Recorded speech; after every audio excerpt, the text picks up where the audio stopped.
നമ്മുടെ ഇന്നത്തെ റെസിപ്പി കായടയാണ് കേട്ടോ. കാണാനായിട്ട് ഉന്നക്കായ പോലെ ആണെങ്കിലും ചെറിയ വ്യത്യാസമുണ്ട് കേട്ടോ. ഫില്ലിങ് നമ്മൾ വേറെയാണ് കൊടുക്കുന്നത്.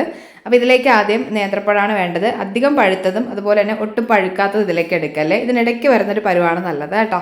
ഒന്ന് ചെറിയ പീസാക്കി കട്ട് ചെയ്തെടുക്കാം. എന്നിട്ട് നമുക്ക് ഇഡലി തട്ടിൽ ആവിയിലൊന്ന് വേവിച്ചെടുക്കാവേ.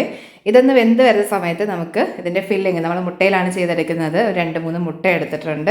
ഇതിലേക്കൊരു നമ്മുടെ മധുരത്തിനനുസരിച്ച് 2-3 ടേബിൾ സ്പൂൺ പഞ്ചസാര കൂടി ചേർത്തിട്ട് നല്ലപോലെ പഞ്ചസാര അതിലേക്കൊന്ന് മെൽറ്റ് ആവുന്ന രീതിയിൽ ബീറ്റ് ചെയ്തിട്ട് മാറ്റാം. ഇനി ഒരു പാനിലേക്ക് നെയ്യ് ചൂടാക്കി കുറച്ച് ചോപ്പ് ചെയ്ത നട്ട്സ് ഇതൊന്ന് വറുത്തെടുത്തിട്ടുണ്ട്. ഇനി നമുക്കിതിലേക്ക് നമ്മൾ നേരത്തെ മാറ്റി വെച്ചിട്ടുള്ള ഒരു മുട്ടയുടെ മിക്സ് ചേർത്ത് കൊടുത്തിട്ടുണ്ട്. അപ്പോൾ മുട്ട ആയതുകൊണ്ട് തന്നെ കുറച്ച് നല്ലപോലെ ഏലക്കാപ്പൊടിയും കൂടി ചേർത്ത് നമുക്ക് മിക്സ് ചെയ്തിട്ട് ഇതുപോലെ ഒന്ന് ചിക്കി എടുക്കാം കേട്ടോ. ഇനി ഇതൊന്ന് മാറ്റി വയ്ക്കാം. ഇനി നമ്മൾ ആവിയിൽ വേവിച്ചെടുത്ത ആ ഒരു പഴം ഉണ്ടല്ലോ, നമുക്കൊന്ന് ചൂടോടെ തന്നെ ഒന്ന് സെറ്റ് ചെയ്തെടുത്തോണേ. ആദ്യം കട്ട് ചെയ്തിട്ട് ആ ഒരു ഉള്ളിലെ കറുത്ത പാർട്ട് നമ്മൾ ഇതുപോലെ ഒന്ന് മാറ്റുന്നുണ്ട്. എന്നിട്ട് ചൂടോടെ തന്നെ മാഷ് ചെയ്തും എടുത്തിട്ടുണ്ട്.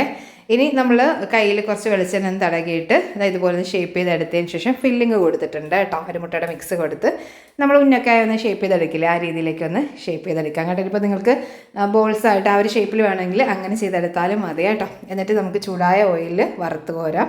നല്ല അടിപൊളി ടേസ്റ്റ് ഉണ്ട് കേട്ടോ. നമ്മൾ ഉന്നക്കായയുടെയൊക്കെ ഏകദേശം ഒരു ടേസ്റ്റ് തന്നെയാണ്. ചെറിയൊരു വ്യത്യാസം ഉണ്ട് കേട്ടോ. ഒരു മുട്ടയുടെ ഫില്ലിങ് വരുന്നതുകൊണ്ടൊരു ടേസ്റ്റ് വ്യത്യാസം വരുന്നുണ്ട്. അപ്പോൾ എന്തായാലും ട്രൈ ചെയ്ത് നോക്കാം കേട്ടോ. ഈ റമദാൻ ടൈമിലൊക്കെ ട്രൈ ചെയ്യാൻ പറ്റിയ അടിപൊളി സ്നാക്ക് തന്നെയാണ് കേട്ടോ.